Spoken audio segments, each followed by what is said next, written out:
Bonjour et bienvenue à tous sur cette vidéo cas pratique de cette gestion commerciale.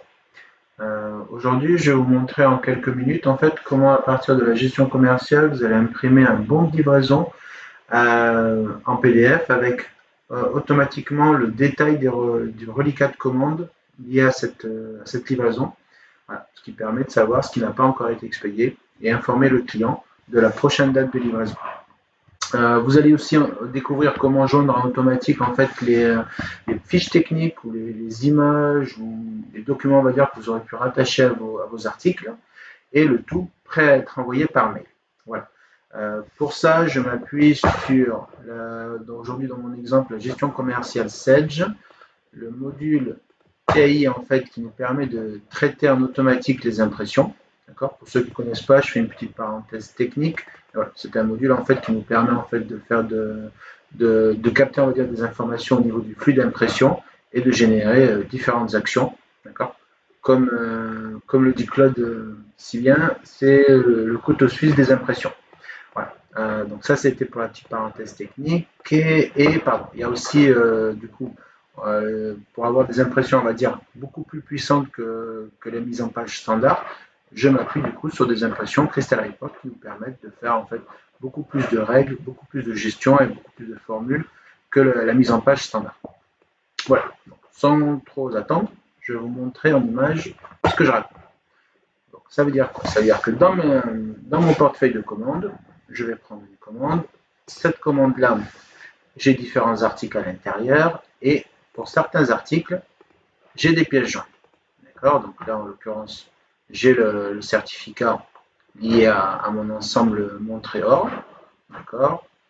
Pour d'autres, pour la bague, non, c'est pas la bague, c'est pour le stylo. Pardon. Le stylo, j'ai un PDF avec l'image du stylo. D'accord. Le but, en fait, c'est que lorsque je vais transformer, du coup, ma commande en bon de livraison, d'accord. Alors, avant de la transformer, cet article-là, en l'occurrence, donc lui, je l'ai en stock. Lui, je vais pouvoir le mettre en stock. Lui aussi. Lui aussi. Lui, je ne l'ai pas en stock. Ok. J'en ai deux à livrer et en fait, j'en ai qu'un en stock. Donc, parfait. Donc, celui-ci devrait rester en reliquat. D'accord.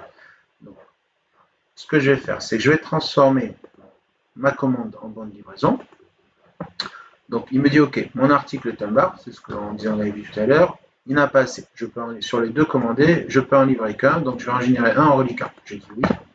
Ok, ensuite bon, j'ai des articles en fait qui sont sérialisés, comme vu que c'est les montres, donc je vais gérer les numéros de série. Ok. Et derrière, en fait, j'ai mon bon de livraison qui est créé. Ensuite, l'intérêt, c'est qu'en fait, quand je vais imprimer le bon de livraison, il va me sortir en automatique impression, pardon, je cherche l'impression, là. Donc, il va me sortir en automatique le BL avec les pièces jointes qui auraient été mises en fait dans mon document. Je vais autoriser ça, c'est petite sécurité à Outlook. Et donc, je me retrouve en fait avec mon BL qui me permet, ça, voilà, qui me permet de dire ok, bon, voilà, j'ai un petit jeune code parce que derrière je peux aussi les scanner pour les préparer et ainsi de suite. Donc, j'ai mon BL qui me dit à qui en fait va être expédiée la marchandise, les différentes informations, les quantités commandées, les quantités livrées. Je me rends compte qu'en fait, au niveau de la timbale, j'avais deux en quantité, j'en ai livré qu'un, d'accord.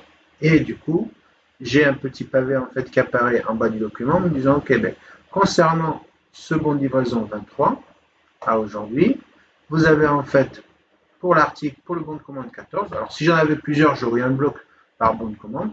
Voilà l'article qui reste en reliquat avec la quantité qui reste à livrer.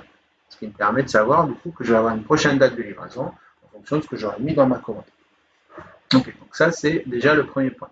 Donc vous complétez en fait l'impression standard, on va dire, de Sedge avec des impressions Crystal Report qui vous permettent justement d'avoir plus de flexibilité au niveau de la restitution. Derrière, j'ai mon article Shortform avec pareil, un certificat, une fiche technique, ce qu'on veut, ce que j'avais rattaché dans ma fiche article. J'ai aussi le PDF qui concerne en fait l'ensemble montre stylo, et j'ai aussi la photo du stylo. Comme ça, du coup, j'ai tous mes éléments. Et bien sûr, du coup, ça récupère le contact, on va dire qu'on aura choisi dans le document, ou une règle qu'on va pouvoir appliquer, un objet que moi j'ai choisi de renseigner, et ensuite, ça me dit, OK, votre BL d'aujourd'hui, avec les fiches techniques, donc ce texte aussi est personnalisable à travers la procédure TAI, d'accord, mais en sachant que du coup, le mail s'ouvre, donc du coup, vous avez la main pour pouvoir modifier si vous souhaitez modifier ponctuellement. Voilà un petit peu comment utiliser de manière rapide le bon de livraison couplé à TAI, avec différentes procédures en fonction de ce que vous voulez faire, et le tout avec une impression Crystal Report. Voilà, ça vous donne un cas pratique.